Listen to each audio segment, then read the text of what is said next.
Hello दोस्तों, नमस्कार। स्वागत है आपका हमारे यूट्यूब चैनल सम्राट एजुकेशन में। दोस्तों, आज की इस वीडियो में आप लोगों को बीएससी एग्रीकल्चर 6 सेमेस्टर के एक विषय manures fertilizer and soil fertility management AG 603 का most important short and long question कराने वाला हूं, जो कि आपके एग्जाम के लिए इंपॉर्टेंट है। 2 मैराथन आएगा, या पहला मैराथन, इसके बाद एक और मैराथन आएगा। पूरा वीडियो देखिएगा। वीडियो अच्छा लगे तो वीडियो को लाइक कीजिएगा, चैनल को सब्सक्राइब कीजिएगा, अपने दोस्तों के पास शेयर कीजिएगा। चलिए देखते हैं। सबसे पहले देखेंगे हम लोग 20 शॉर्ट क्वेश्चन, ठीक है। सबसे पहले 20 शॉर्ट क्वेश्चन देखेंगे, उसके बाद लॉन्ग क्वेश्चन देखेंगे। तो चलिए देख लेते हैं। पहला है खाद। खाद क्या होता है भाई? देखिए, खाद और उर्वरक दोनों में अंतर होता है, पहले ये जान लीजिए। तो खाद क्या होता है? खाद वह कार्बनिक पदार्थ होता है जो पौधों को सभी आवश्यक पोषक तत्व उपलब्ध कराता है और मृदा की भौतिक व जैविक दशा में परिवर्तन करता है, ठीक है। खाद वह कार्बनिक पदार्थ होता है जो पौधों को सभी आवश्यक पोषक तत्वों को उपलब्ध कराता है और मृदा की भौतिक और जैविक दशाओं में परिवर्तन करता है। अगला क्वेश्चन है सॉइल अमेंडमेंट। मृदा सुधारक क्या होता है? अच्छा, मैं बता दूं, इसका PDF यदि आप लोगों को चाहिए तो डिस्क्रिप्शन में व्हाट्सएप ग्रुप का लिंक, व्हाट्सएप नंबर दिया गया है। मैसेज करके आप लोग इसका PDF ले सकते हैं। सॉइल अमेंडमेंट क्या होता है या मृदा सुधारक क्या होता है? तो इससे तात्पर्य मिट्टी की गुणवत्ता और पौधे के स्वास्थ्य में सुधार करना, ठीक है। सॉइल अमेंडमेंट जो होता है, मृदा सुधारक जो होता है, यह क्या करता है? मिट्टी की गुणवत्ता और पौधे के स्वास्थ्य में सुधार करता है। इसका उद्देश्य मिट्टी की गुणवत्ता में सुधार करना, मिट्टी की गुणवत्ता बढ़ाना और मिट्टी के पोषक तत्वों की मात्रा को बढ़ाना होता है। अगला क्वेश्चन है इंडिकेटर प्लांट क्या होते हैं? तो इंडिकेटर प्लांट वे प्लांट होते हैं जो अपने आसपास के वातावरण के बारे में, मृदा की स्थिति के बारे में, मृदा के स्वास्थ्य के बारे में जानकारी देते हैं, ठीक है। मृदा में किस पोषक तत्व की कमी हो रही है, किसकी अधिकता हो रही है, किसकी वजह से क्या हो रहा है, मतलब सब कुछ जो होते हैं प्लांट क्या करते हैं? इंडिकेट करते हैं। तो ऐसे प्लांट जो कि अपने आसपास के वातावरण, मृदा की स्थिति, संरचना, स्वास्थ्य आदि के बारे में जानकारी देते हैं, उसे इंडिकेटर प्लांट कहते हैं। ये पौधे मिट्टी की गुणवत्ता, पीएच मान और पोषक तत्वों की मात्रा के बारे में भी संकेत देते हैं, ठीक है। तो ये हो गया इंडिकेटर प्लांट। इंडिकेटर भाई मतलब सिग्नल, संकेत समझ लीजिए। संकेत देते हैं जब किसी चीज़ की कमी होती है या किसी चीज़ की अधिकता होती है या किसी चीज़ की आवश्यकता होती है, तो क्या करते हैं? इंडिकेट करते हैं, संकेत देते हैं। अगला है बाईयूरेट क्या है? बाईयूरेट। बाईयूरेट क्या है? तो बाईयूरेट एक रासायनिक यौगिक है। बाईयूरेट क्या है भैया? एक रासायनिक यौगिक है जो कि उर्वरकों में उपयोग किया जाता है, ठीक है। इसका उपयोग उर्वरकों के रूप में किया जाता है। यह एक नाइट्रोजन युक्त यौगिक है जो कि मिट्टी में नाइट्रोजन की मात्रा बढ़ाने के लिए उपयोग किया जाता है, ठीक है। बाईयूरेट जो है एक रासायनिक यौगिक है जो कि उर्वरकों में उपयोग किया जाता है। यह एक नाइट्रोजन युक्त उर्वरक है, नाइट्रोजन युक्त यौगिक है जो मिट्टी में नाइट्रोजन की मात्रा बढ़ाने के लिए उपयोग किया जाता है। इसका रासायनिक सूत्र है H2NCONH2, ठीक है। यह इसका रासायनिक संरचना है। आगे देखते हैं। अगला सॉइल प्रोडक्टिविटी क्या होता है, ठीक है। सॉइल प्रोडक्टिविटी या मृदा उत्पादकता। तो सॉइल प्रोडक्टिविटी मिट्टी की वह क्षमता होती है जिससे वह फसलों को उगाने और उनकी वृद्धि करने में मदद करता है, ठीक है। सॉइल प्रोडक्टिविटी मिट्टी की वह क्षमता होती है जिससे वह फसलों को उगाने और उनकी वृद्धि करने में मदद करता है। यह मिट्टी की गुणवत्ता और उसकी उर्वरता पर निर्भर करता है, ठीक है। यह जो होता है मिट्टी की गुणवत्ता और उसकी उर्वरता पर निर्भर होता है। अगला क्वेश्चन देखते हैं।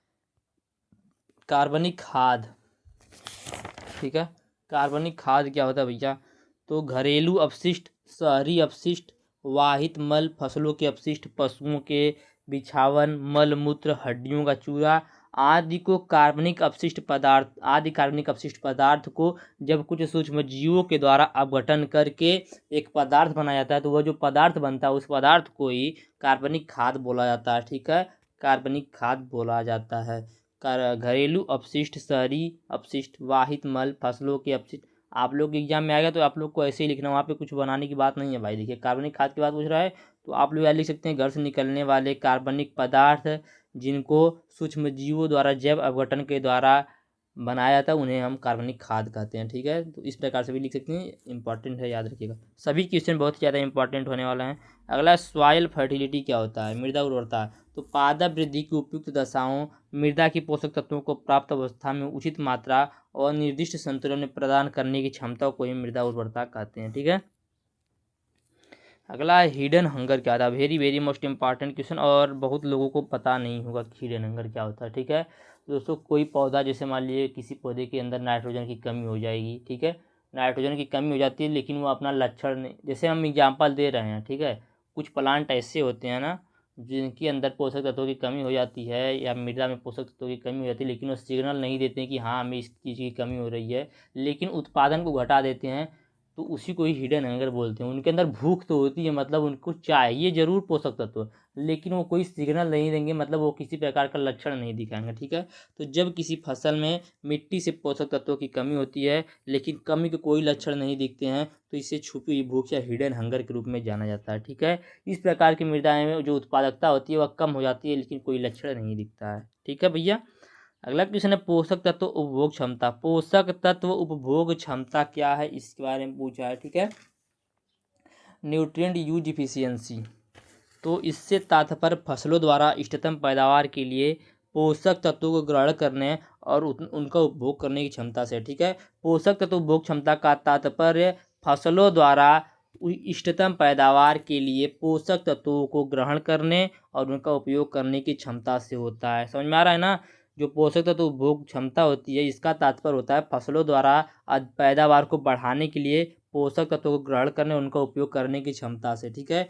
इसे पोषक तत्व की प्रति इकाई उपज में वृद्धि के रूप में जाना जाता है, ठीक है। पोषक तत्व उपभोग क्षमता को ही पोषक तत्व की प्रति इकाई उपज में वृद्धि के रूप में जाना जाता है, जो कि मैंने ऊपर भी बताया, यही बात है, ठीक है।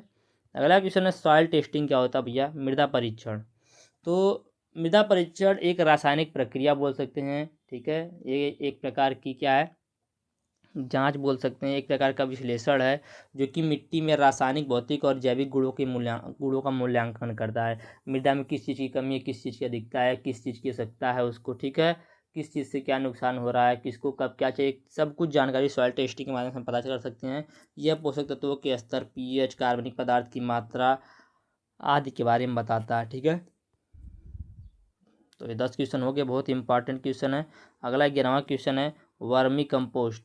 वर्मी कंपोस्ट भाई क्या होता है, आप सभी लोगों को पता होगा कि केचुए से प्राप्त होने वाली खाद को ही वर्मी कंपोस्ट कहते हैं, ठीक है। वह खाद जो हमें केचुओं से प्राप्त होती है, केचुओं के जो वर्मी कंपोस्ट होता है ना, केचुओं का मल होता है, ठीक है।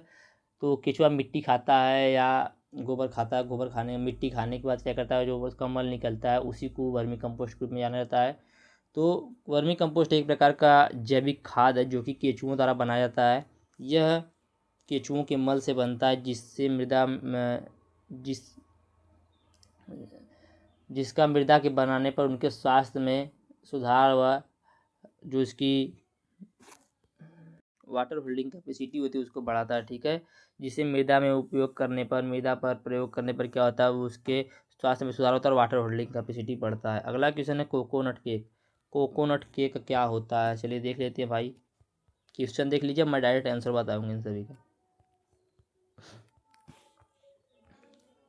तो देखिए यहाँ पे नारियल हो गया, नारियल रहेगा, नारियल की खली की बात कर रहे हैं। कोकोनट के का मतलब नारियल की खली हो गया, ठीक है। तो नारियल की खली जो होता है, नारियल के दूध निकलने के बाद बचा हुआ ठोस अवशेष होता है, ठीक है। अब भैया यहाँ पर कुछ लोग बोलेंगे भैया उसमें से दूध नहीं तेल निकलता है, वही बात है भाई, उसी को दूध, नारियल का दूध बोला जाता है, उसे आप लोग पढ़ लीजिएगा। तो नारियल के खली से, सॉरी, नारियल में से दूध निकलने के बाद जो बचा हुआ ठोस अवशेष होता है, यह एक जैविक खाद के रूप में उपयोग किया जाता है। इसमें उच्च पोषक तत्व होता है जो मिट्टी की गुणवत्ता में सुधार करता है और फसलों की वृद्धि को बढ़ावा देता है।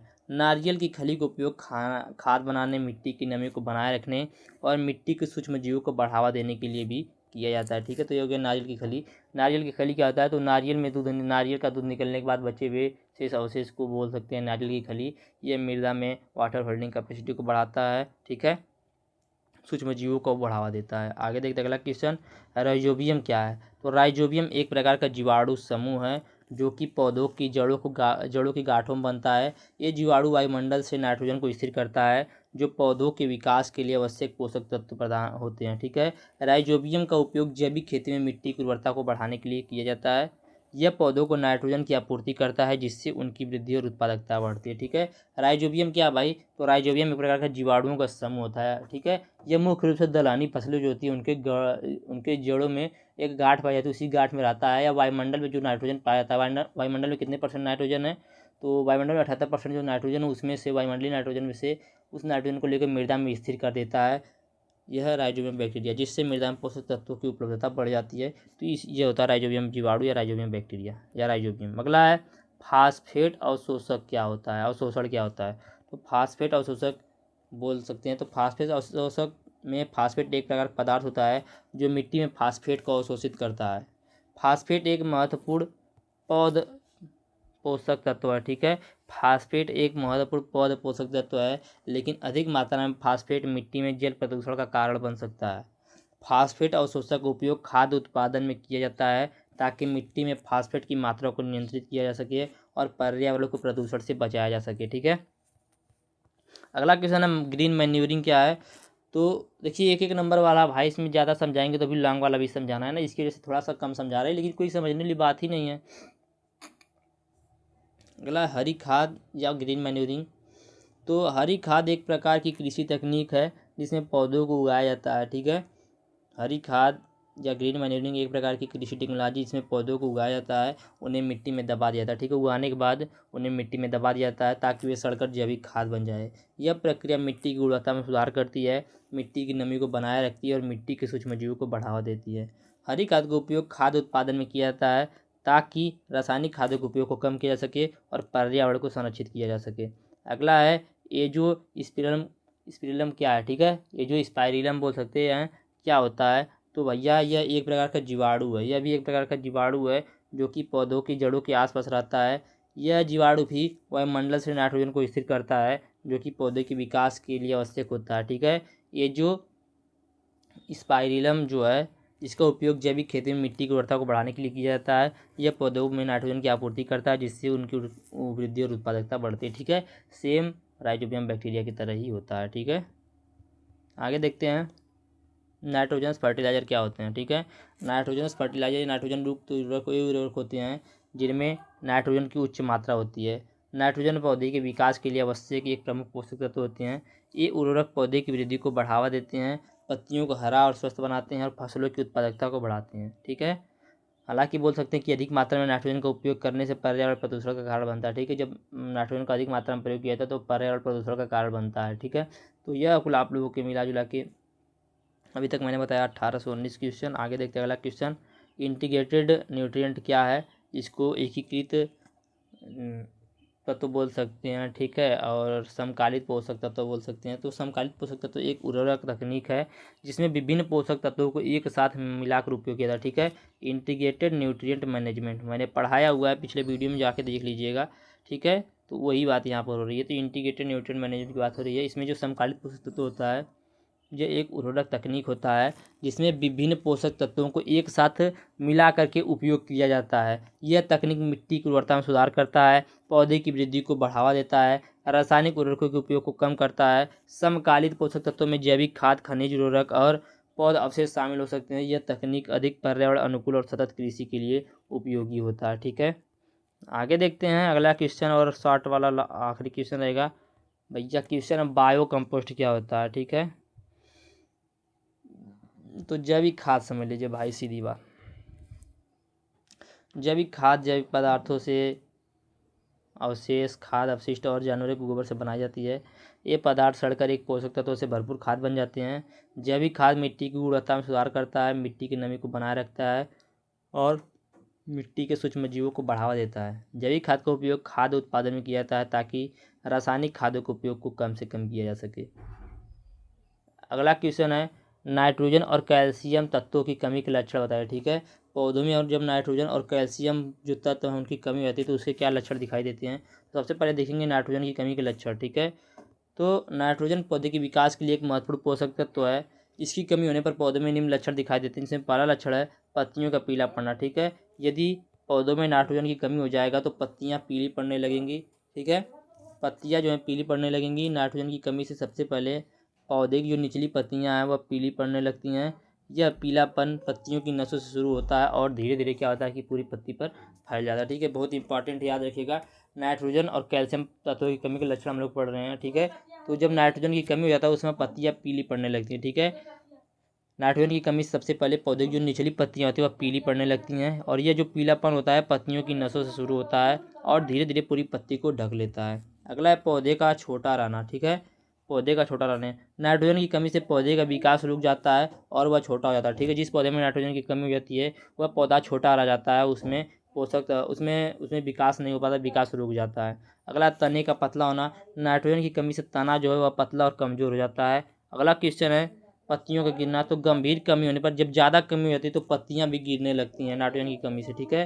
अगला है, फूल और फल का कम लगना। तो जब नाइट्रोजन की कमी होती है तो उससे जो प्लांट होता है उसमें फूल और फल कम लगते हैं, और लगते भी हैं तो छोटे और कम विकसित होते हैं। ठीक है, तो यह था भाई नाइट्रोजन की कमी का लक्षण। अब हम लोग देखेंगे किसकी कमी के लक्षण, कैल्शियम की कमी के लक्षण। ठीक है, क्या देखेंगे, कैल्शियम की कमी के लक्षण। जब पौधे में कैल्शियम की कमी हो जाती है तो क्या दिक्कत होता है, क्या लक्षण दिखाता है। ठीक है, तो देख लेते हैं, बहुत इंपॉर्टेंट है, याद रखिएगा।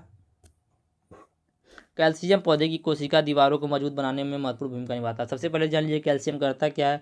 कैल्शियम पौधों की कोशिका दीवारों को मजबूत बनाने में महत्वपूर्ण भूमिका निभाता है। इसकी कमी होने पर पौधों में निम्नलिखित लक्षण दिखाई देते हैं।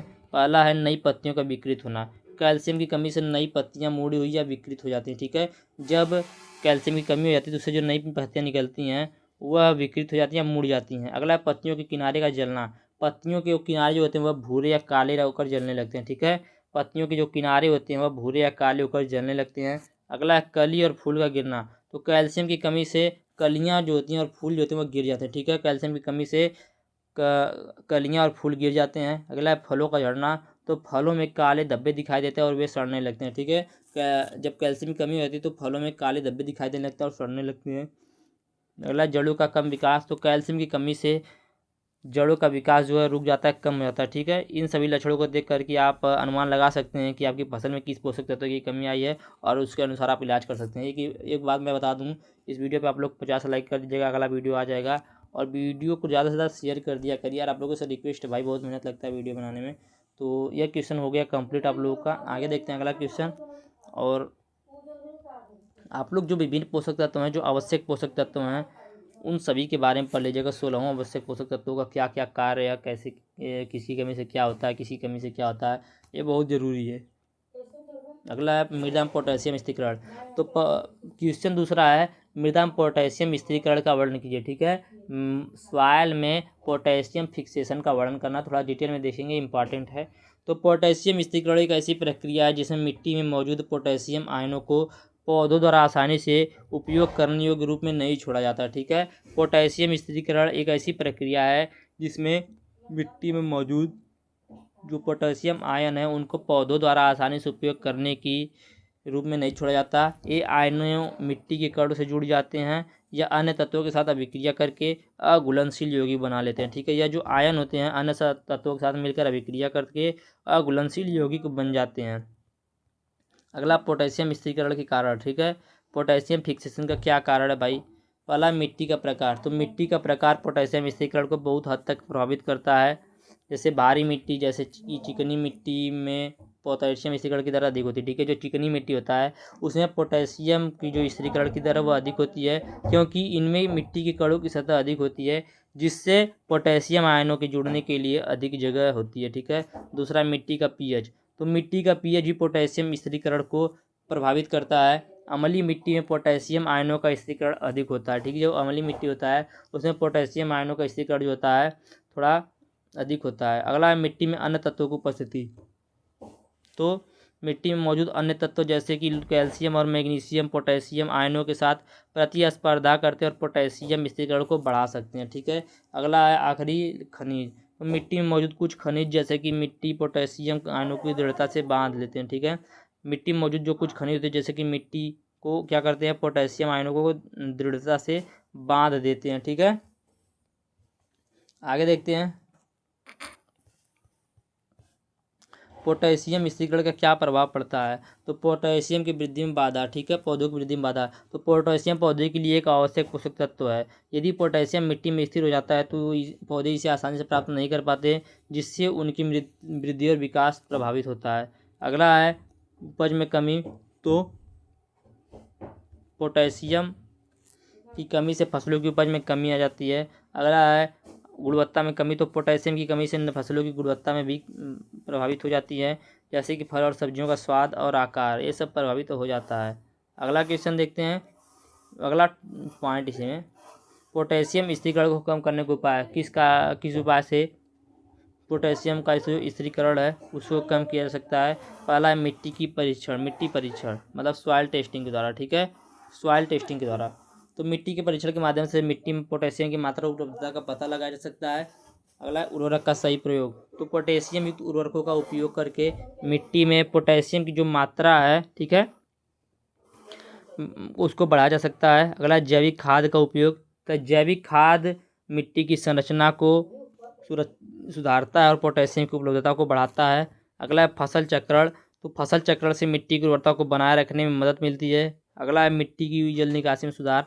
तो इसके लिए अच्छी जल निकासी से मिट्टी में वायु का संचार बहुत बेहतर होता है और पौधे की जड़ों को अधिक पोटेशियम मिल पाता है, ठीक है, इससे पौधे की जड़ों को जो होता है अधिक से अधिक पोटेशियम मिल पाता है। अगला है इसी में पौधे में पोषक तत्वों का स्थानांतरण का मतलब है कि पौधे मिट्टी सॉरी तो ये आप लोगों का दूसरा क्वेश्चन लॉन्ग वाला हो चुका है। तीसरा क्वेश्चन पे हम लोग आ गए हैं कि पौधे में पोषक तत्वों के स्थानांतरण से आप क्या समझते हैं? पौधों में पोषक तत्वों के स्थानांतरण से आप क्या समझते हैं? तो पौधों में पोषक तत्वों का स्थानांतरण का मतलब है कि पौधे मिट्टी से खींचे गए पोषक तत्वों को अपने जड़ों से लेकर के तने, पत्तियों, फूलों और फलों तक कैसे पहुंचाता है।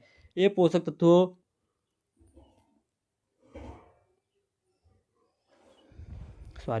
ये पोषक तत्व पौधे के लिए भोजन की तरह होते हैं और इनकी मदद से ही पौधे बढ़ते, फलते, फूलते और बीज बनाते हैं, ठीक है। आगे है यह प्रक्रिया कैसे होती है? तो सबसे पहले जड़। तो पौधे की जड़ मिट्टी से पानी और खनिज लवण जैसे नाइट्रोजन, फास्फोरस, पोटेशियम को सोख लेती है। उसके बाद जाइलम द्वारा, ठीक है, जड़ से सूखा गया जो पानी होता है और खनिज लवण होता है एक विशेष प्रकार की नली जैसी संरचना में से होकर पौधे के ऊपरी हिस्से तक जाते हैं। इस संरचना को ही जाइलम कहा जाता है, ठीक है। उसके बाद फ्लोएम। तो पौधे के पत्ती में भोजन जो शर्करा बनता है, यह भोजन के फ्लोएम नामक एक अन्य नली जैसी संरचना के माध्यम से पौधे के अन्य हिस्सों में पहुंचता है, ठीक है। अगला स्थानांतरण की दिशा। तो जाइलम में पदार्थ होना जड़ से ऊपर की ओर जाते हैं, ठीक है, जाइलम में पदार्थ होना जड़ से ऊपर की ओर जाते हैं, जबकि फ्लोएम में पदार्थ को ऊपर से नीचे या नीचे से ऊपर दोनों दिशाओं में जा सकते हैं, ठीक है। आगे देखेंगे इसमें पोषक तत्वों का महत्व। पोषक तत्वों का क्या महत्व है? तो भैया पोषक तत्वों के पौधे के लिए पोषक तत्व उतने महत्वपूर्ण है जितना कि हमारे लिए भोजन। ये पोषक तत्व पौधों को स्वस्थ रखते हैं और उनकी उत्पादकता को बढ़ाते हैं। अगर पौधों को पर्याप्त पोषक तत्व नहीं मिलता है तो बीमार हो जाएंगे और उनकी पत्तियां पीली पड़ जाएंगी और वे सूख जाएंगे, ठीक है। सरल शब्दों में कहें तो पौधे मिट्टी से भोजन लेते हैं और उस भोजन को अपने पूरे शरीर में पहुंचाते हैं ताकि वे बढ़ सके और फल फूल सके, ठीक है। तो यह था। आगे देखेंगे कुछ क्वेश्चन। जैव उर्वरक क्या है, ठीक है, जैव उर्वरक क्या है या बायो फर्टिलाइजर क्या है? तो भाई जैव उर्वरक क्या होता है, चलिए देख लेते हैं। जिसे बोलते हैं बायो फर्टिलाइजर। तो यह जीवाणुओं, फफूंदों, शैवालों तथा जैविकी सक्रिय उत्पाद होता है, ठीक है। जैव उर्वरक जो है जीवाणु, फास्फोरस, शैवाल का जैविक सक्रिय उत्पाद होता है अथवा सूक्ष्म जैविकी टीका होता है, ठीक है, कल्चर होता है। टीका मतलब कल्चर, सूक्ष्म जैविकी कल्चर होता है जो कि प्रत्यक्ष या अप्रत्यक्ष रूप से मृदा उर्वरता में वृद्धि करता है। या बोल सकते हैं जैव उर्वरक ऐसे पदार्थ होते हैं जिनमें सूक्ष्म जीव होते हैं जिन्हें मिट्टी में मिलाने पर उसकी उर्वरता बढ़ती है और पौधे की वृद्धि को बढ़ावा मिलता है।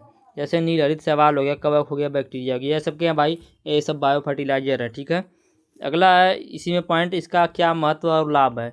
तो महत्व और लाभ देख लेते हैं। तो जैव उर्वरक मिट्टी की बनावट और पौधे की उपज में सुधार करता है, ठीक है। यह रोगाणुओं को पनपने नहीं देता, पर्यावरण अनुकूल और लागत प्रभावी है। यह पर्यावरण को प्रदूषकों से भी बचाता है। अगला है मिट्टी में मौजूद हानिकारक पदार्थों को नष्ट कर देता है। यह मिट्टी में मौजूद जो हानिकारक पदार्थ होते हैं उनको नष्ट कर देता है जो पौधे की बीमारियों का कारण बन सकते हैं, ठीक है। अगला है यह अर्धशुष्क परिस्थिति में भी नमी प्रभावी हो सकता है, ठीक है। यह जो होता है जो अर्धशुष्क परिस्थिति उसमें भी प्रभावी होता है। इसके उपयोग से व्यर्थ एक निचली भूमि की उत्पादकता में वृद्धि की जा सकती है, ठीक है। इसके उपयोग से व्यर्थ एवं निचली भूमि की उत्पादकता में वृद्धि की जा सकती है, ठीक है। अगला क्वेश्चन है खाद क्या है? बल्कि खाद और कंसंट्रेट मतलब सांद्रित खाद के बारे में बताइए। तो वे सभी पदार्थ जो वनस्पति तथा पशुओं और पक्षियों के अपशिष्ट से या फार्म के बाई प्रोडक्ट से बने होते हैं उन्हें मैन्यूर कहते हैं, ठीक है। खाद ठोस पशु अपशिष्ट से प्राप्त एक कार्बनिक पदार्थ है जिसका उपयोग मिट्टी की गुणवत्ता सुधारने और स्वस्थ फसलों की उपज को बढ़ाने के लिए किया जाता है। या बोल सकते हैं कि खाद मृत पौधे और जानवरों का विघटित रूप है जिससे उत्पादन बढ़ाने के लिए मिट्टी में डाला जाता है। अगला है इसमें बल्की मैन्यूर और कंसंट्रेटेड मैन्यूर। तो बल्की मैन्यूर क्या होता है, सबसे पहले इसको देखेंगे। तो वह खाद जिसमें जैविक पदार्थ बहुत अधिक मात्रा में हो और पौधों के लिए आवश्यक पोषक तत्व बहुत कम मात्रा में हो तो उसे बल्की मैन्यूर कहते हैं। ठीक है, जैसे गोबर की खाद और कंपोस्ट हो गया। ठीक है, अगला है मतलब बल्कि मतलब जो बहुत अधिक मात्रा में डाला जाता हो लेकिन उससे जो पोषक तत्व मिलते हैं वो कम मिलती हों। अगला है कंसंट्रेटेड मैन्यूर। तो यह वे मैन्यूर होता है जिनमें आवश्यक पोषक तत्व नाइट्रोजन, फास्फोरस, पोटेशियम की मात्रा बल्कि मैन्यूर से अधिक होती है। एक कम मात्रा में ही अधिक पोषक तत्व प्रदान करते हैं। ठीक है, अगला क्वेश्चन है जैसे ऑयल केक हो गया, गुआन हो गया, आदि हो गया। अगला उर्वरक क्या है, तो उर्वरक क्या, नत्रजन उर्वरक का वर्णन कीजिए, वर्गीकरण कीजिए। उर्वरक उन रासायनिक पदार्थों को कहते हैं जिनका उपयोग फसलों की उत्पादकता बढ़ाने के लिए किया जाता है। ठीक है, अगला है उर्वरक प्राकृतिक या कृत्रिम पदार्थ है जिनमें रासायनिक तत्व होते हैं जो पौधों की वृद्धि और उत्पादकता में सुधार करते हैं। ठीक है, जो पौधे की वृद्धि और उत्पादकता में क्या करते हैं भैया, सुधार करते हैं। उर्वरक मिट्टी की प्राकृतिक उर्वरता को बढ़ावा भी देता है। ठीक, उर्वरक जो है, उर्वरक मिट्टी की प्राथमिक उर्वरता को भी बढ़ावा देता है। ठीक है, आगे देखते हैं क्लासिफिकेशन ऑफ नाइट्रोजनस कंपाउंड। नाइट्रोजनी उर्वरकों को कई भागों में बांटा गया है। ठीक है, जिसमें पहला है नाइट्रेट उर्वरक, ठीक है, अमोनियम उर्वरक, इसी प्रकार से कई सारे भागों में बांटा गया। तो सभी के बारे में देखेंगे। पहला नाइट्रेट उर्वरक। तो नाइट्रेट उर्वरक के बारे में जान लेते हैं। ठीक है, तो इसमें नाइट्रोजन नाइट्रेट के रूप में पाया जाता है। ठीक है, नाइट्रेट उर्वरक में जो नाइट्रोजन होता है वह नाइट्रेट के रूप में पाया जाता है। ठीक है, जैसे sodium nitrate, calcium nitrate, potassium nitrate. ठीक है, अगला क्वेश्चन है अमोनियम उर्वरक। ये इसी में है क्लासिफिकेशन में ही। तो इसमें नाइट्रोजन अमोनिया के रूप में पाया था। ठीक है, जिसमें नाइट्रोजन अमोनिया के रूप में पाया था उसे अमोनियम के नाम से जाना जाता है। अगला है अमोनिया व नाइट्रेट उर्वरक। इनमें अमोनिया और नाइट्रेट उर्वरक के बारे में बताइए। तो इनमें नाइट्रोजन अमोनियम व नाइट्रेट दोनों रूप में होता है। इसमें जो अमोनिया का परसेंटेज होता है वह 33.5% होता है। ठीक है, अगला है अमोनियम सल्फर नाइट्रेट। तो इसमें 26% नाइट्रोजन होता है। और अगला है कैल्शियम अमोनियम नाइट्रेट। तो इसमें 20.5% 5 से 25% क्या होता है भाई, कैल्शियम होता है। ठीक है, अगला है एमाइड उर्वरक क्या है। तो इसमें उसी में क्लासिफिकेशन में ही है। इसमें एन एमाइड के रूप में पाया जाता है। जैसे यूरिया NH2 NH2 बराबर NH2 बराबर बराबर नहीं NH2 ठीक है, और इसमें 46% नाइट्रोजन पाया जाता है। अगला है कैल्शियम साइनामाइड जिससे CaCN2 से बोला जाता है। इसमें 21% नाइट्रोजन पाया जाता है। ठीक है भाई, और अगला जो कुछ टॉपिक बचा है जिसको हम लोग अगले वीडियो में देखेंगे। वीडियो अच्छा लगा तो वीडियो को लाइक कीजिएगा, चैनल को सब्सक्राइब कीजिएगा, अपने दोस्तों को शेयर कीजिएगा। धन्यवाद, जय हिंद।